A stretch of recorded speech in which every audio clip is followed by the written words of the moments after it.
கிட்டத்தட்ட 5-6 தடவை சொல்லப்பட்டிருக்கு.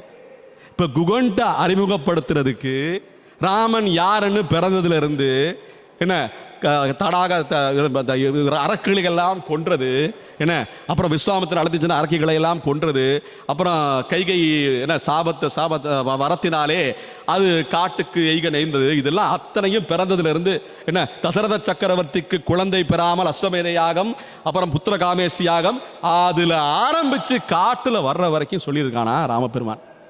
அங்க ஒரு ராமாயணம் ஓதப்பட்டிருக்கிறது.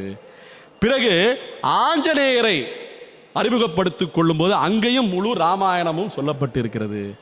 அப்புறம் ராவணன்ட்ட ராமாயணம் ஒப்பிக்கப்பட்டிருக்கிறது. ஏன் சீதையை பார்க்கும் போது ஆஞ்சநேயர் தான் யார் என்று அறிமுகப்படுத்திக் கொள்ளும் போது ராமாயணம் சொல்லப்பட்டிருக்கிறது. இப்படி ராமாயணத்திலேயே ராமாயணம் நிறைய ஓதப்பட்டிருக்காங்க. எப்படி இருக்குன்னு பாருங்க. இந்த ராமாயணத்தை போய் நம்ம